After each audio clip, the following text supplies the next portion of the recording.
One way to help keep your WordPress site secure is to only use secure file transfer when transferring files to and from your WordPress site. Now, if you are manually installing your WordPress site using an FTP client, kind of like FileZilla, like what I'm going to be demonstrating with here, then only use SFTP. That's S as in secure, FTP. Now, if you are, for example, prompted within your WordPress site to supply your FTP credentials in order to update plugins and or the WordPress files, then instead of doing it that way, go ahead and use your outside FTP client like FileZilla and only use the SFTP option. Now in this demo, I'm going to show you just how easy and fast it is to set up the free FileZilla FTP client software for secure file transfer. Now I've already downloaded, installed, and opened up my FileZilla program. Come on up here to File. Oh wait, before we do that, let me bring in my handy dandy little timer here. Show you just how fast it is of that easy and fast part I was talking about. Come on up here to File, go to Site Manager. I'm going to go to New Site. And you don't really have to do it this way, but I'm going to keep things permanent in here, at least for this demo. So I'm going to go ahead and give this one a name. And you can name it whatever you want. And over here, put in your host name. Now, if you were given a host name like ftp.mydomainname.com or whatever, or www, then you do not want to put in any prefix. You want to leave off the ftp dot or the www dot and only put in the domain part .com or .net or whatever your host was. And this is information you get, by the way, from your web hosting service when you first purchase your hosting account. Now under port, this is where it got a little hairy for me. I put in port 22. That's what you're supposed to do with secure transfer or for the SFTP. But that did not work for me, so I contacted my hosting company, which is what you want to do if it doesn't work for you. And they told me, well, for me, I need a different number, 7978. Now here under protocol, hit that drop down, go to SFTP, and the rest of the stuff here is just like you would normally log in to your normal FTP account. Under login type, I'm going to go with normal, and under user and password, just put in the username and password that was given to you by your hosting account. And that's what I'm going to do now, copying and pasting. Now, whenever you're copying and pasting like I do, then you want to make sure that you're not adding any additional white marks or blank spaces to the beginning or to the end of that password or username.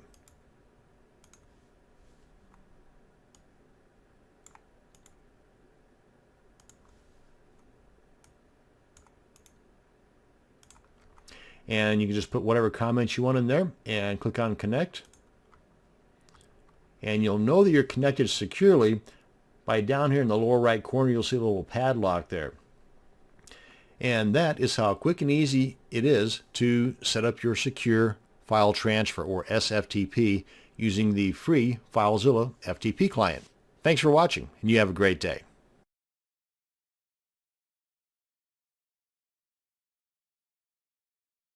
In this video, I'm going to show you how to secure your WordPress site by showing you a couple of ways to secure your wp-config.php file. One way we're going to do that is by moving it from where it is to where the bad guys can't find it. Now, since there are arguments on both sides of the fence that doing this will secure your site or doing this will not secure your site, I'm also going to show you another way to secure your config file by adding some code to your .htaccess file. So let's go ahead and get started. But before we do, I want to give you a little public service announcement. First, before you do any playing around with code or messing with moving files, you want to make sure that you have a current full backup.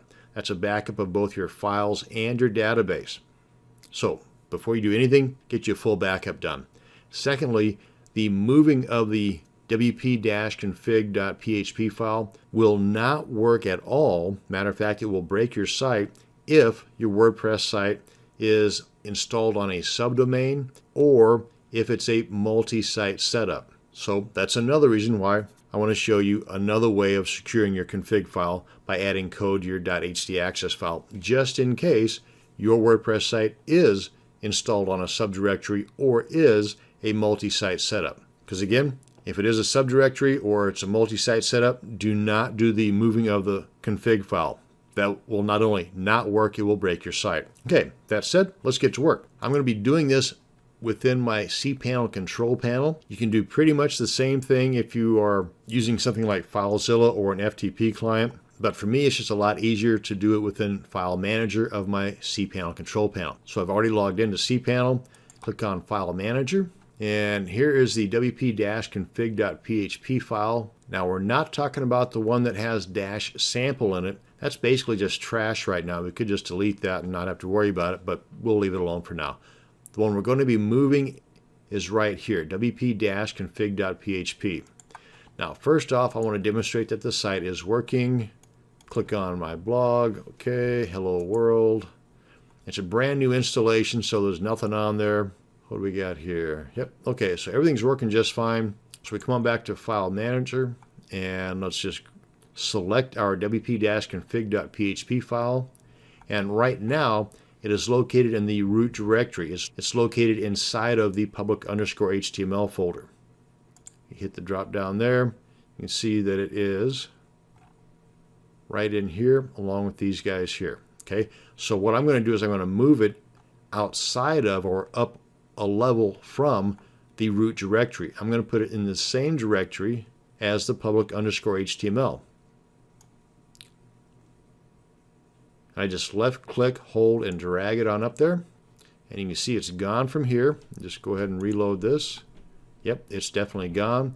And if I click on this to show you all the contents of this, you can see the public_HTML right here. If I scroll down, you'll see the config file right here. So we have successfully moved it. Come on back to the site, and let's just click on that, and click on that. Yep, we're still working just fine. Okay, so that's how you can move the config file and it be working just fine. Now let's come on back here and bring it back. Select it, left click, hold, and drag it over to the public_HTML directory or folder. And there it is. Okay, so we're back in business now. Now the other way is by adding some code to your .htaccess file. Now if yours is a brand new installation of WordPress, you might not have this just yet. In which case, one way to do it is to come on up here and click on Create File and name it, put a period there, htaccess, click on Create New File. That's one way to do it. But I've already got one made, so I'm going to select it and then right click and click on Edit. And you want to come on up here to the very top, and this is where you want to enter this code. Now this code I'm going to be including along with this video as a separate copy and paste file. There's not a whole lot to it, but just in case you don't want to pause the video and take a chance on getting anything wrong here, I got you covered. Basically, you've got this, what is that, a less than bracket, files space wp-config.php, greater than bracket, next line order space allow, comma, deny, next line deny space from space all, next line you got the less than / files greater than, basically just to close out this argument. And that's it. Come on over here, click on Save, click on Close, and now nobody has access to that wp-config file except for you and anybody else that has access to your server. And that's it. We have now added an additional layer of security to our WordPress site by securing the wp-config.php file a couple of different ways. And that's going to bring us to the end of this video. Thanks for watching, and you have a great day.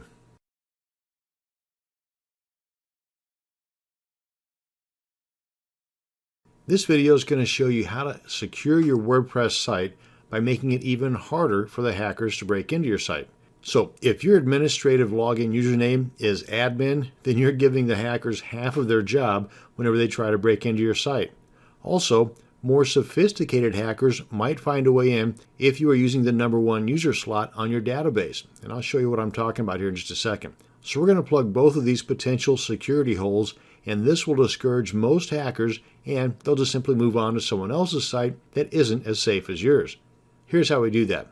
Go ahead and log into your admin area, which I've already done in this tab. Come on down to Users and click on Create New User or Add New. And right now, you're logged in as administrator. Okay, so just keep that in mind.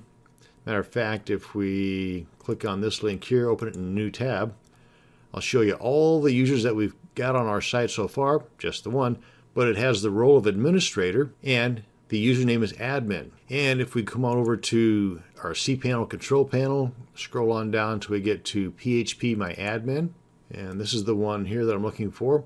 Under users, you can see right here under ID, number 1. That's the other hole that we need to plug. And here's how we're going to do that.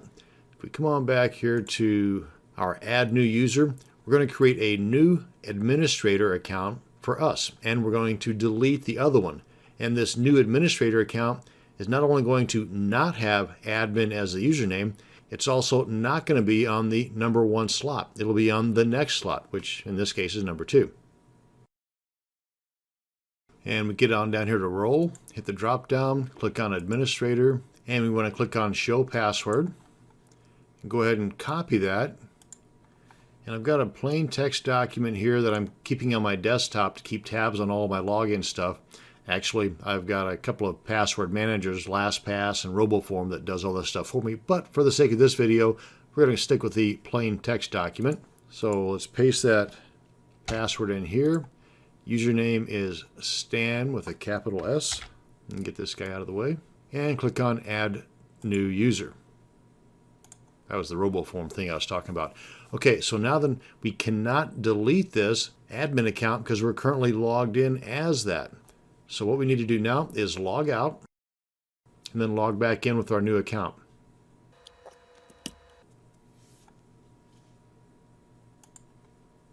And now come on back to users, all users. And now we're logged in as Stan, so we can delete the admin. As you see, as we hover over this, we have the delete option, whereas if we hover over this one, we don't. That's just a safety measure, I guess. But go ahead and click on delete, delete all content. Actually, let's go ahead and keep the sample stuff and associate it to the new user. Click on confirm deletion and bye-bye admin. Now if we come on back over here to our database and then come on back to users, you can see that we are now in the number 2 slot for users and we no longer have the user login as admin. So those potential security holes are now plugged. And that's going to bring us to the end of this video. Thanks for watching, and you have a great day.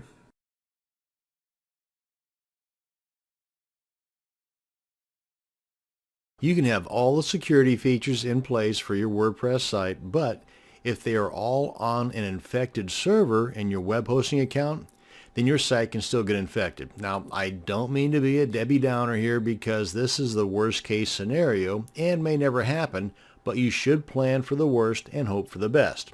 Now, with this in mind, it's best to plan on moving your sites to a VPS, that stands for Virtual Private Server, or a dedicated server as soon as your budget allows for it, as soon as you can afford it. Now, as far as starting out and using a shared hosting plan, like most of us do that are on a budget, there's a couple of questions that you should ask the hosting company before you purchase an account from them. Number 1, how often do you run malware scans on your servers? Not individual accounts, but on the servers that those accounts reside. And number 2, do you do backups of your account? And if so, how often? And is it free? And if not, how much is this extra going to cost me? Now, there are plenty of other questions to ask in general, just like, say, how many domains can I have on my account? How many email accounts can I have? What's the bandwidth limitations, and so on. But most of these are actually spelled out on the hosting company's websites. So if you're wanting to save a ton of time and research, then you can contact a guy named Jim at tvcnet.com. Let me just show you here. That's tvcnet.com, and then it'll just redirect you to this site here.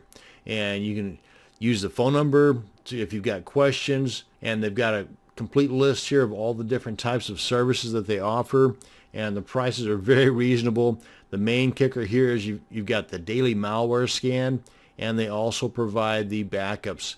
So definitely include tvcnet.com in your list of researching websites for your future hosting account. Now, once you've got your hosting setup taken care of and everything's all safe and secure, if you want to find out now what Google thinks of your site as far as it being infected or not, then here is a URL for you to check into. Let me just bring this over here. and you can just replace this www.example.com with your URL, like for example this right here, and I'll show you an example of what it's going to look like. I think that'll work. I don't think I need the www in front of mine. Just copy this and paste this in the address bar here. And this is the results of what you should get if your page is clean. What is the current listing status for your domain? And it'll tell you here if your site is listed as suspicious or not, and hopefully it's not suspicious, and so on. And there's a host of other goodies over at the Webmaster Tools that you can rely on to keep your site safe, secure, and indexed too. But that's a story for a different video. Now, if you already have a hosting company and do not want to move, then you might want to consider some type of site monitoring service. And you can set one up like what I'm about to show you, and it's free. Or there are free services and there are paid services that'll monitor your website on a constant basis. Now, both paid and free have their pros and cons, and you can do a search for website monitoring service and come up with a little over 150 million results. So there's no shortages of options to choose from here. But let's go ahead and look at a way that you can do this for free, and it's going to take less than 5 minutes to set up. And this is called Google Alerts for Malware. So what you want to first figure out is a list of all the keywords that you want Google to alert you about if they happen to pop up on your site. For example, if your WordPress site has nothing to do whatsoever with pharmaceuticals, and you want to be alerted the first time that something ends up on your site having to do with Cialis or Viagra or porn or any other type of keyword that you know you didn't have anything to do with putting on your site, and it shows up there. If you want to be alerted to that, here's how you do it. Let me go ahead and pull in my handy dandy little timer here, set at 5 minutes. Let's go ahead and start this off. Now we want to head over to Google Alerts, and I believe it's google.com alerts /alerts, I believe. Yes, it is. And here's the search query that we want to put in there. You want to put in site:/yourdomain.com, or whatever your domain is, and then you want to put in a space and then the keywords that you want to search for. Let me just show you that on this text document here. Right here. This is what you want to put in. Site:/yourdomain. Replace this with your actual domain if it's .info, .com, .org, whatever. Space, then the keyword you want to search for, and then a space, then the word or, space, another keyword. So for example, Cialis, space, or, space, Viagra, space, or, space, whatever else you want to put in there that you want to be alerted about. And then once you do that, let's get this out of the way here, then you want to result type. I'd say everything. And you can always come back and adjust this later if you're just getting too much information. Hopefully you won't get any information. That's the goal here. How often? I'd say at least once a day. And because remember, this is free, so why not? How many? Only the best results? I'd say all results. And then your email address that you want the alerts to be sent to. Then click on Create Alert, and you're good to go. Now, if you have several alerts in here, because maybe you're fluent with Google Alerts, then you can go here to Manage Your Alerts to go in and edit any alerts that you have set up, or to see if you need to make any adjustments on any of those current alerts you've got already created. And there you go. You see, you're able to do this site monitoring for free in under 5 minutes. And that's going to bring us to the end of this video on site monitoring and web hosting the secure way. Thanks for watching. You have a great day.